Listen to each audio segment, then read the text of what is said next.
Bismillahirrahmanirrahim. Alhamdulillahi ala ihsanih. Wa syukru lahu ala taufiqihi wa amtinanih. Asyhadu an la ilaha illallah ta'ziman li sya'nih. Asyhadu anna Muhammadan abduhu wa rasuluhu da'iyan ila ridwanih. Salawatullahi alaihi wa ala alihi wa ashabihi wa ikhwanih. Qala ta'ala ya ayyuhalladzina amanu taqullaha haqqa tuqatih ولا تموتن إلا وأنتم مسلمون اللهم علمنا ما ينفعنا وانفعنا بما علمتنا وزدنا علما يا رب العالمين رب اشرح لي صدري ويسر لي أمري واحلل عقدة من لساني يفقه قولي أما بعد. Segala puji bagi Allah Subhanahu wa taala yang memudahkan pertemuan kita pada kesempatan kali ini untuk kita sama-sama belajar berkenaan dengan tafsir ringkas daripada surat An-Nur, yaitu surat yang ke-24 yang terdiri dari 60 ayat. Dan surat An-Nur ini termasuk surat Madaniyah, yaitu surat yang diturunkan setelah hijrahnya beliau Shallallahu Alaihi Wasallam dari Mekah ke Madinah. Yang mana surat ini menjelaskan tentang nur Allah Subhanahu Wa Taala, cahaya ilahi, yaitu Al-Quranul Karim yang mengandung petunjuk-petunjuk yang mana petunjuk Al-Quran ini adalah cahaya yang terang benderang menerangi alam semesta. Surat ini juga sebagian besar memuat tentang petunjuk-petunjuk Allah Subhanahu wa taala, baik berkenaan dengan kehidupan sosial kemasyarakatan, kehidupan rumah tangga, dan juga bagaimana seorang muslim menjaga dirinya agar selamat dari hal-hal yang mengotori dalam hal eh, pandangannya, kemaluannya, yang dengannya mengantarkan dia kepada kebahagiaan dunia dan akhirat. Pada kesempatan yang lalu kita telah mengambil beberapa ayat berkenaan dengan eh, pencerminan kekuasaan Allah Subhanahu wa taala yang ada di muka bumi ini. Kemudian juga berkenaan dengan perbedaan tentang sikap orang-orang munafik dan juga sikap orang-orang mukmin di dalam mereka berhukum dengan hukum-hukum Allah Subhanahu wa taala. Pada kesempatan ini kita akan sama-sama mengambil berkenaan dengan perilaku kaum munafikin yang mereka bersumpah kepada Rasulullah SAW bahwasanya jikalau mereka diperintahkan untuk keluar berperang, mereka pasti ikut berperang. Tetapi itu hanyalah ucapan yang diucapkan tanpa ada tindak laku dan pengamalan dari apa yang mereka keluarkan dari lisan lisan mereka. Kemudian pada ayat setelahnya kita diperintahkan untuk taat kepada Allah dan Rasulnya. Ini kita mulai di ayat yang ke 53. Sebelum kita masuk lebih jauh, kita tilawah dulu untuk ayat yang kita akan ambil pada kesempatan kali ini. A'udzu billahi minasy syaithanir rajim. Wa aqsamu billahi jahda aymanihim la in amartahum la yakhrujun.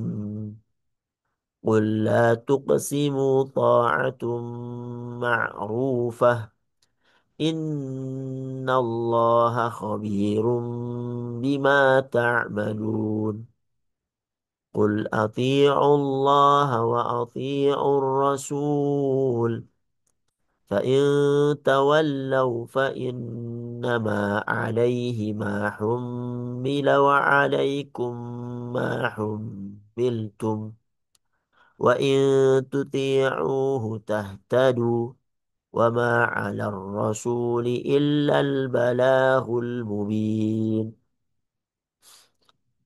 وأقسموا بالله جهد أيمانهم لئن أمرتهم لا يخرجون.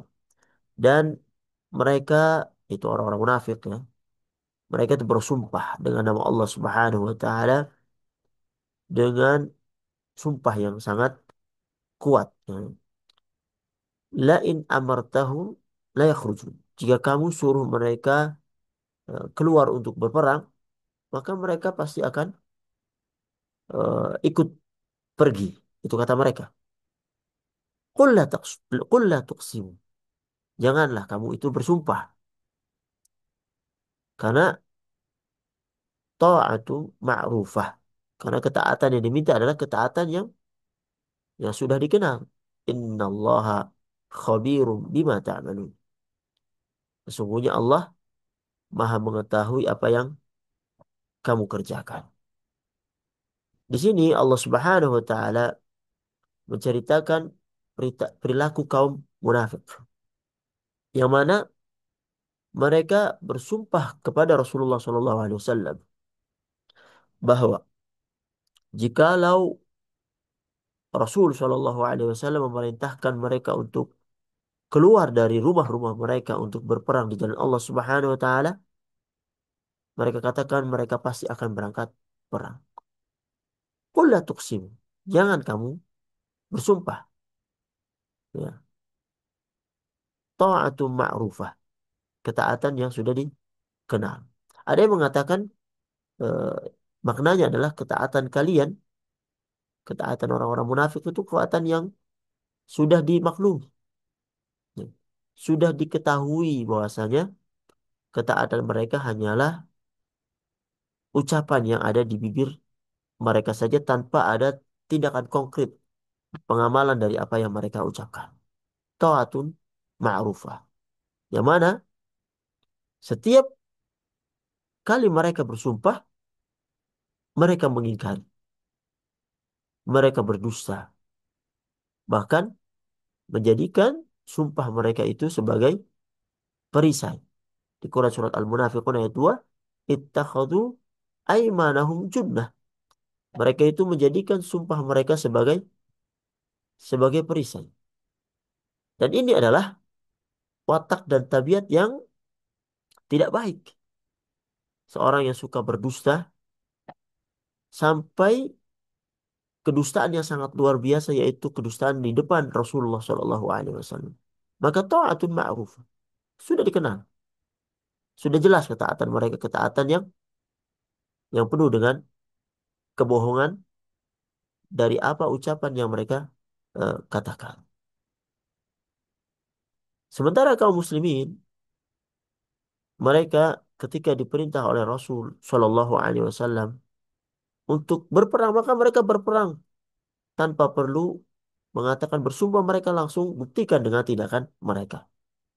Oleh karenanya di akhir ayat Allah Subhanahu wa taala sebutkan bahwasanya innallaha khabirum bima ta'malun. Sungguhnya Allah Maha mengetahui apa yang kalian kerjakan. Allah mengetahui apa yang kalian tampakkan, apa yang kalian sembunyikan dari ketaatan-ketaatan maupun kedurhakaan kepada Rasulullah SAW. Seolah-olah ketika mereka bersumpah, ya, mereka menguatkan apa yang ada di dada-dada mereka dengan membohongi Rasulullah SAW dengan ucapan mereka. Tapi mereka lupa bahwasanya Allah Subhanahu wa taala khabirum bima ta'malun. Allah mengetahui apa yang mereka kerjakan. Allah mengetahui apa yang mereka sembunyikan. Ya. Sehingga tidak berguna itu semuanya. Dan pada hakikatnya mereka lah yang tertipu dengan ucapan mereka. Kemudian pada ayat setelahnya, ayat 54, Qul ati'ullaha wa ati'ur rasul. Katakanlah taatlah kepada Allah dan taatlah kepada Rasul. Yaitu dengan mengikuti Al-Quranul Karim di dalam mereka beribadah kepada Allah Subhanahu wa taala dan menjadikan sunnah Rasul Shallallahu alaihi wasallam sebagai satu-satunya pintu di dalam kita beribadah kepada Allah Subhanahu wa taala. Fa in tawallaw, Kalau seandainya mereka berpaling dari ketaatan kepada Allah dan Rasulnya dan lebih memilih kebinasaan daripada petunjuk, fa innama alaihi ma hummil, sesungguhnya kewajiban Rasul hanyalah apa yang dibebankan kepadanya, menyampaikan risalah, ya. Menyampaikan apa yang Allah Subhanahu wa taala perintahkan daripada amanat. Wa alaikum ma hummiltum. Kewajibanmu adalah apa yang dibebankan kepadamu, yaitu menerima, mengagungkan dan melaksanakan daripada konsekuensi keimanan engkau kepada Allah dan Rasulnya. Wa in tuti'u tahtadu. Apabila engkau taat kepada Allah, kepada Rasul, mengambil eh, Al-Quran dan Sunnah sebagai petunjuk hidup, maka tahtadu. Maka engkau akan mendapatkan petunjuk, mendapatkan kebahagiaan, mendapatkan jalan yang jelas menuju kepada kebahagiaan yang hakiki. Karena apa? Karena Rasulullah SAW menyampaikan amanat dari Allah Subhanahu wa taala tentang bagaimana seorang itu beribadah, sebagaimana tujuan manusia itu diciptakan, wa ma khalaqtul jinna wal insa illa liya'budun. Tidaklah Allah ciptakan jin dan manusia kecuali hanya untuk beribadah pada Allah Subhanahu wa taala melalui jalan contoh Rasul sallallahu alaihi wasallam. Kalau engkau ikuti, maka engkau akan tahtadu. Kau akan mendapatkan petunjuk. Dan petunjuk ini yang selalu kita mohonkan kepada Allah Subhanahu wa taala di dalam salat-salat kita. Ihdinas siratal mustaqim. Ya Allah, tunjukkan aku kepada jalan yang lurus, jalannya para nabi, jalannya siddiqin, syuhada, salihin. Ya. Wa ma 'ala rasuli illa al-balaghul mubin. Dan eh, kewajiban Rasul itu hanya menyampaikan amanat Allah Subhanahu wa taala dengan mubin, dengan terang, dengan jelas. Ya, Rasulullah Shallallahu alaihi wasallam menunjukkan jalan. Lalu kembali kepada kita, apakah kita mengikutinya atau tidak? Apakah kita memilih kebinasaan atau keselamatan? Maka dikembalikan kepada kita sekalian. Fa innama 'alaikal balaghul wa 'alaina hisab. Fa innama 'alaikal balagh wa 'alaina hisab. Di Quran surat Ar-Ra'd ayat 40. Karena tugasmu Rasul itu hanya menyampaikan, ya, tidak bisa memberi hidayah. Hidayah yang menjadikan seorang selamat di sisi Allah Subhanahu wa taala. Tapi Rasul hanya menyampaikan hidayah dari Allah Subhanahu wa taala. Engkau ikuti, maka engkau selamat. Kau mengingkari, maka kecelakaan akan menempuhmu. Wa alainal hisab. Dan kamilah yang akan menghisab amalan mereka. Oleh karenanya para hadirin yang rahmatan subhanahu wa ta'ala, pentingnya kita mengikuti Rasul Shallallahu Alaihi Wasallam, mengambil apa yang beliau Shallallahu Alaihi Wasallam sampaikan daripada amanat yang Allah Subhanahu Wa Taala berikan kepadanya. Yang dengan pintu al-ittiba, yaitu mengikuti petunjuk Rasul, mengikuti jalannya, mengikuti sunnah-sunnahnya, kita akan bisa beribadah kepada Allah Subhanahu Wa Taala dengan ibadah yang benar. Jadi di dalam beribadah kita tidak diperkenankan untuk berinovasi, mencari ibadah-ibadah sendiri, baik dengan perasaan, baik dengan mengikuti nenek moyang, tidak. Dalam Islam jelas. Siapa yang mau beribadah pada Allah Subhanahu wa taala? Contoh Rasul. Ya. Bagaimana Rasul salat, bagaimana Rasul berhaji, bagaimana Rasul mengeluarkan zakat, bagaimana Rasul berperang, bagaimana Rasul beradab. Itulah yang menjadi pintu kita untuk mendapatkan ridho Allah Subhanahu wa taala. Kemudian di ayat yang setelahnya Allah Subhanahu wa taala memberikan janji kepada orang-orang yang beriman dan beramal saleh bahwasanya dia akan menjadikan dia berkuasa di muka bumi ini. Di ayat yang 55 kita baca dulu. A'udzu billahi minasyaitonir rajim. وعد الله الذين آمنوا منكم وعملوا الصالحات ليستخلفنهم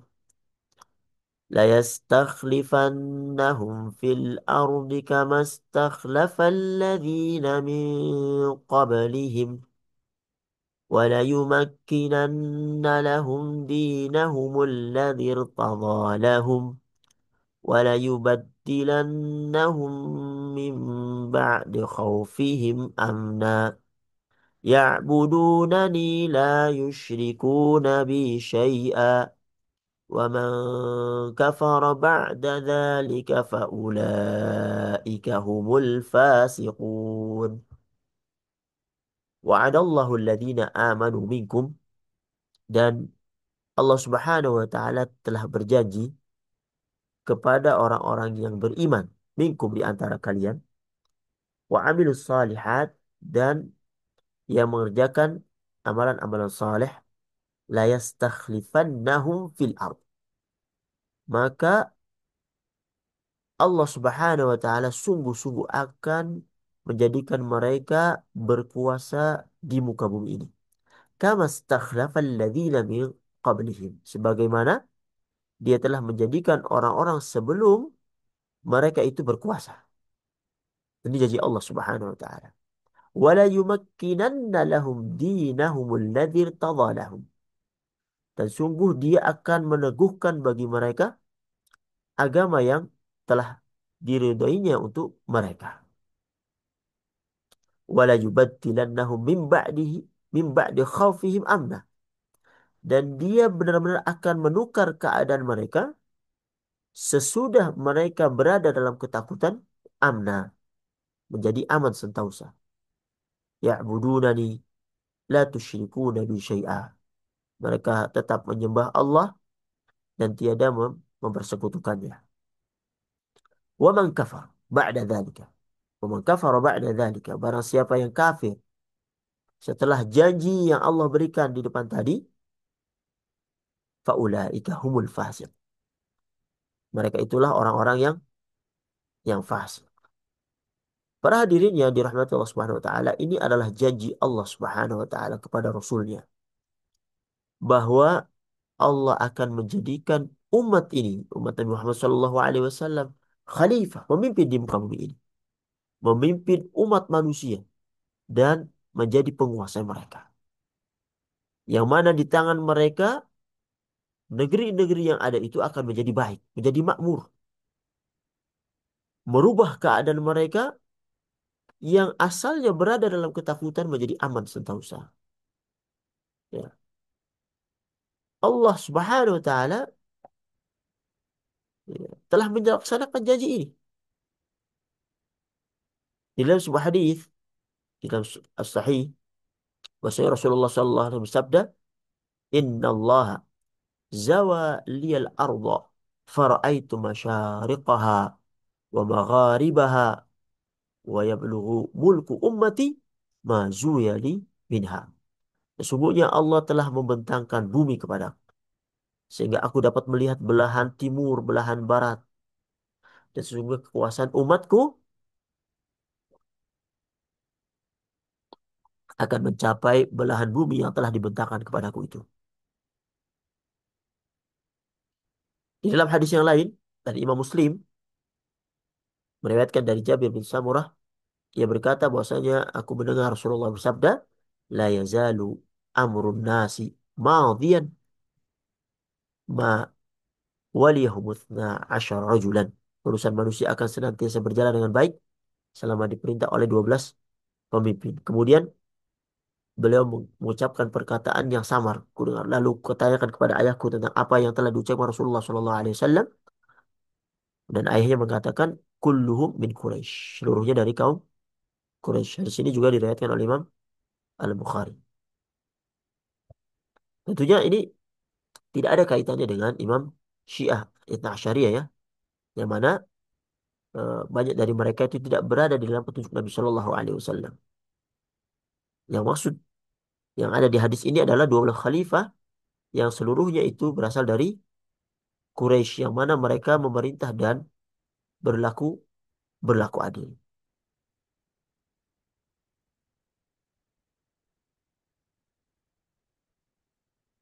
Dan kabar gembira ini telah disebutkan juga dalam kitab-kitab suci yang terdahulu. Walaupun keberurutan keberadaan mereka itu tidak eh, menjadi syarat.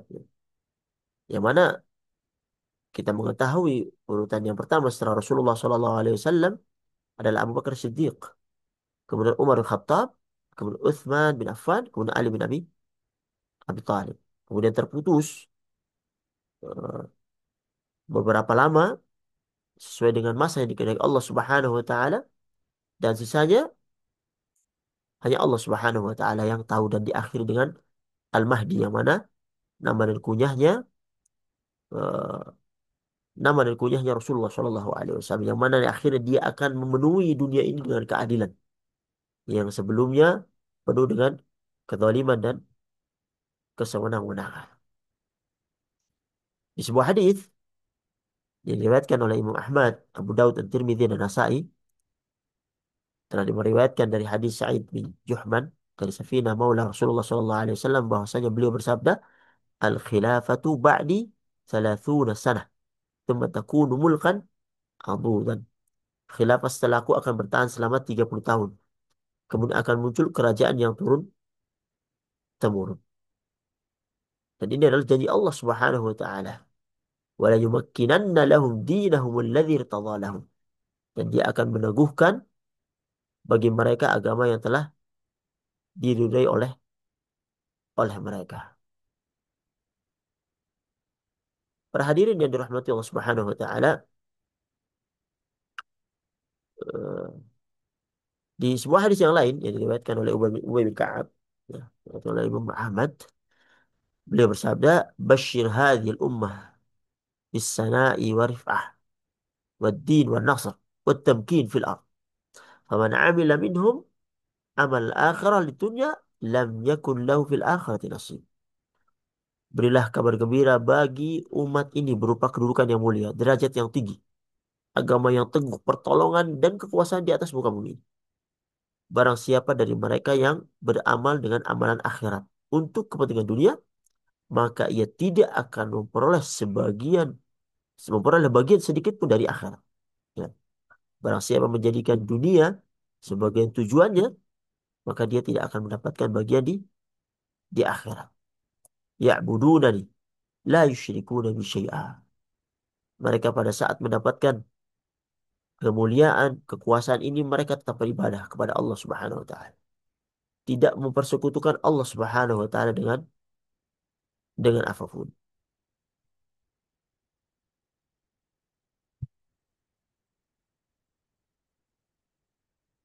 Waman kafar ba'da dzalika.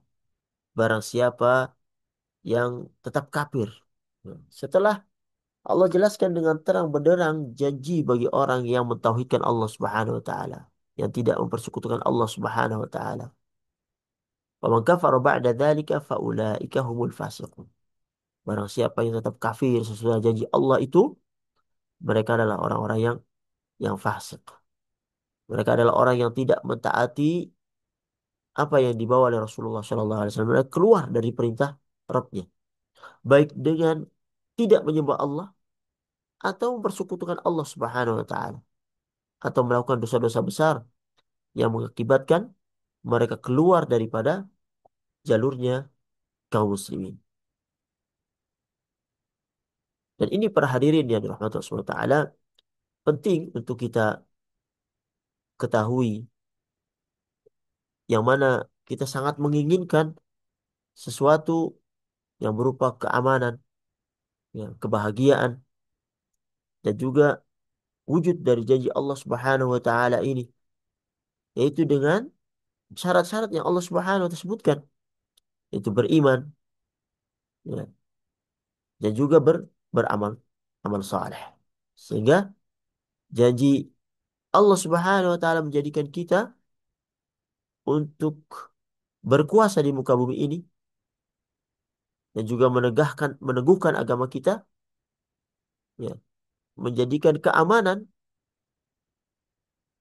dan dijauhkan kita dari ketakutan, haruslah kita lakukan syarat-syarat yang disebutkan di awal ayat. Di sebuah hadis yang lain dalam Sahihain, bahwa Rasulullah SAW bersabda, "La tazalu ta'ifatun min ummati ظاهرين على الحق لا يضرهم من خذلهم ولا من خالفهم إلى يوم القيامة." وفي رواية حتى يأتي أمر الله وهم على ذلك. وفي رواية حتى يقاتلوا الدجال. وفي رواية حتى ينزل عيسى بن Maryam وهم ظاهرون. Akan senantiasa ada satu golongan dari umatku yang tegak di atas kebenaran. Tidak merugikan mereka orang-orang yang mengacuhkan mereka, atau orang-orang yang menyelisih mereka sampai hari kiamat. Di sebuah riwayat yang lain, hingga datang ketuhanan Allah Subhanahu wa taala, mereka tetap di dalam ketentuan yang Allah tetapkan. Di riwayat yang lain, sampai mereka itu memerangi Dajjal. Di riwayat yang lain disebutkan sampai turunnya Nabi Isa bin Maryam dan mereka memperoleh kemenangan. Ya. Sehingga eh, janji ini yang Allah Subhanahu wa taala tetapkan di dalam ayatnya haruslah kita penuhi. Maka kalau sekarang, kenapa kaum muslimin dalam kemunduran? Kenapa kaum muslimin kok dikuasai oleh orang-orang kafir? Kenapa dan kenapa? Maka dikembalikan kepada ayat ini. Al-Quran itu menjawab. Mungkin engkau belum menerapkan apa yang menjadi syarat sebuah kekuasaan itu ditetapkan kepadamu. Yaitu engkau belum beriman dengan keimanan yang benar. Kemudian juga belum beramal saleh dengan apa yang Allah Subhanahu wa taala perintahkan. Ya, ini menjadi koreksi kita bersama.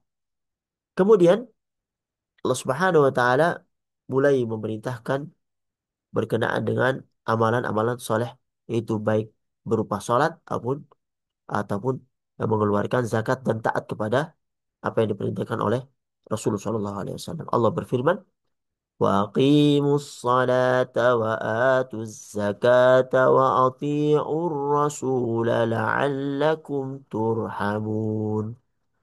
لا تحسبن الذين كفروا معجزين في الأرض ومأواهم النار ولبئس المصير.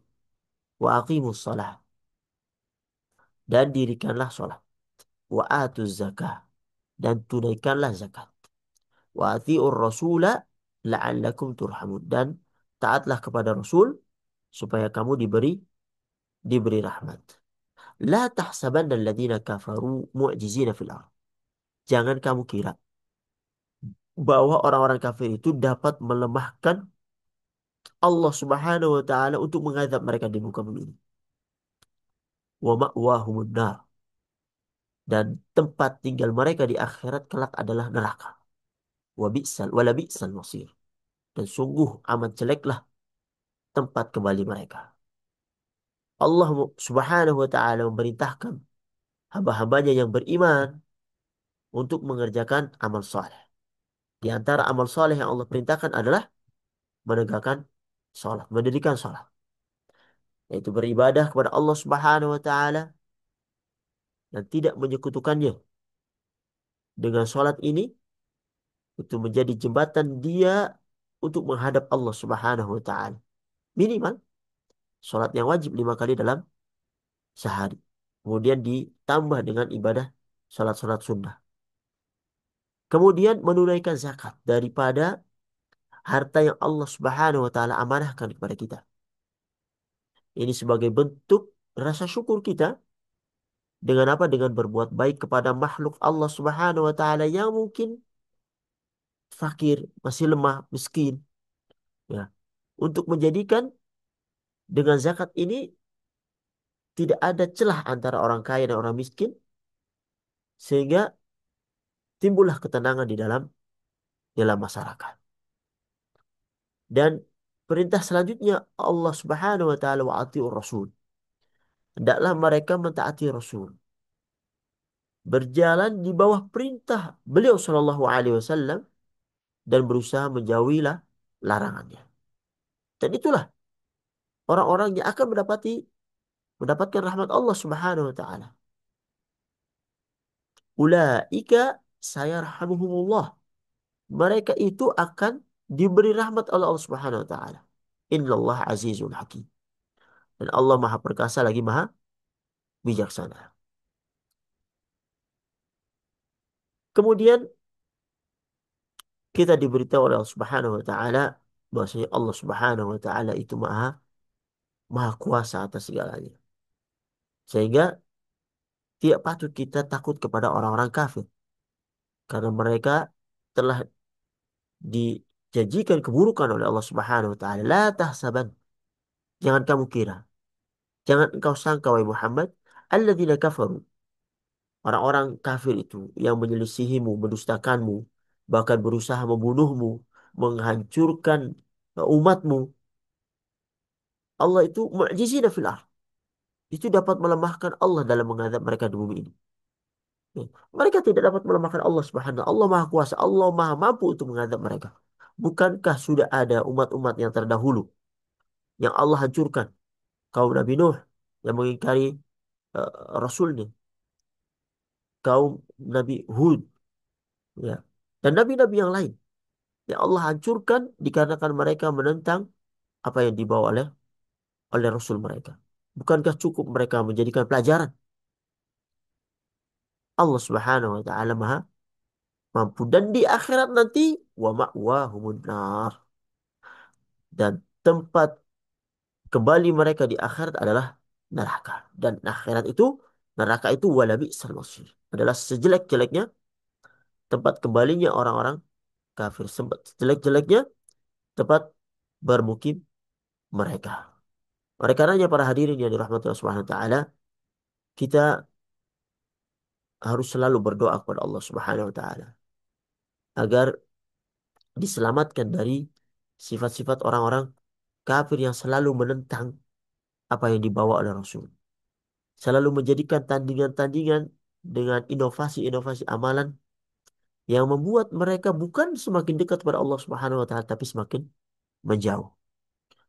Oleh karenanya cukuplah kita pelajari saja apa yang Rasulullah perintahkan, kemudian kita laksanakan. Itulah jalan keselamatan yang mengantarkan kita kepada kebahagiaan dunia dan akhirat. Mudah-mudahan Allah Subhanahu wa taala memberikan taufik dan hidayah dan kekuatan kepada kita sekalian untuk selalu berada di as-sirat al-mustaqim, jalan yang lurus sehingga kita bisa bahagia di dunia dan di akhirat. Ini yang bisa kami sampaikan pada kesempatan kali ini. Mudah-mudahan bermanfaat bagi kami pribadi dan ikhwas sekalian. Kalau ada benarnya, datang dari Allah Subhanahu wa taala. Kalau banyak salahnya datang dari kami. Hadza wa sallallahu ala Muhammad wa ala alihi wa sahbihi ajma'in. Assalamualaikum warahmatullahi wabarakatuh.